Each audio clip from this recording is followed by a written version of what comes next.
In the middle of the night, sheer panic gripped the tent. They didn't even have time to untie the entrance. Someone grabbed a knife and slashed the tent open from the inside. They scrambled out into the deadly blizzard. They ran down the slope toward the tree line. 9 people, mostly barefoot or in socks, abandoning their only shelter. They reached a large cedar tree at the edge of the forest, nearly a mile away from the tent. Here, they tried to survive. They managed to start a small fire. But in the howling wind and extreme cold, it was not enough. 2 of them climbed the tree, breaking branches up to 15 feet high. Were they looking for the tent or hiding from something below? As hypothermia set in, the group fractured. Some tried to crawl back to the tent. Others went deeper into the ravine. Dyatlov was supposed to send a telegram upon returning on February 12th. The date passed with nothing but silence. On February 20th, a massive rescue operation consisting of volunteers, military, and helicopters was finally mobilized. On February 26th, they found the tent. It was half buried and abandoned. Inside, all the boots and warm clothes were left neatly piled. The first 2 bodies were found near the remnants of a fire, under the cedar tree. They were wearing only their underwear. 3 more bodies, including Dyatlov's, were found spaced out on the slope, frozen in poses suggesting they were trying to crawl back to the tent. It took 2 more months to find the remaining 4 hikers. They were buried under 13 feet of snow in a ravine. The hikers in the ravine were better dressed.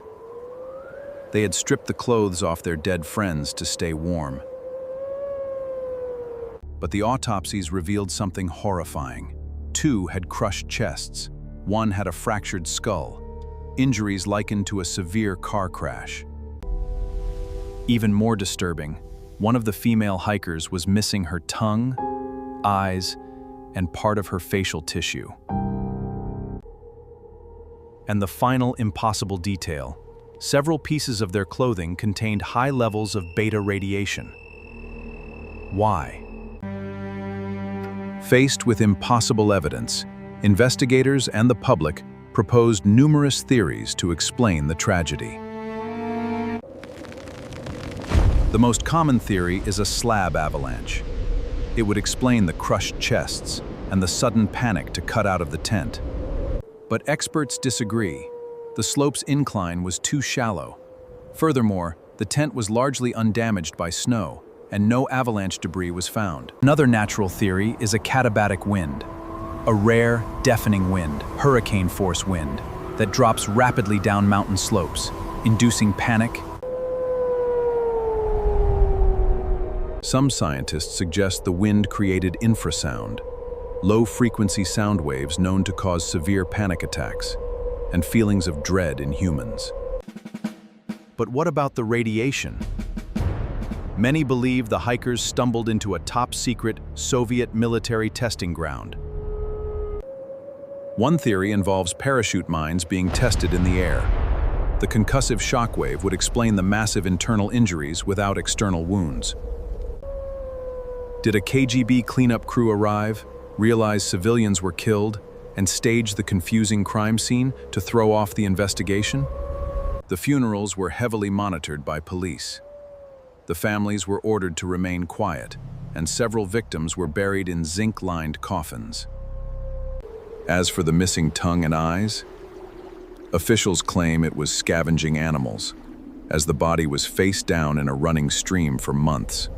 Initially, investigators suspected the indigenous Mansi people. They were suspected of attacking the hikers for trespassing on sacred land, but this was quickly dismissed. Other hikers 30 miles away reported seeing glowing orange spheres in the sky that night. Were they alien crafts or classified rockets? A more terrifying local legend speaks of the Menk, a Russian Yeti. Could the hikers have been attacked by something monstrous in the dark? None of the theories fit all the facts. An avalanche doesn't explain the radiation. A military weapon doesn't explain the missing tongue. The lead investigator later claimed he was forced by high-ranking officials to close the case and conclude that an unknown force was responsible. In 2019, Russia reopened the case. Using advanced 3D modeling, they officially concluded it was indeed an unusual block avalanche. But for the families and researchers, this explanation falls short. Too many bizarre details remain completely unexplained. And so, the Dyatlov Pass incident remains one of the greatest, most chilling, unsolved mysteries of the 20th century.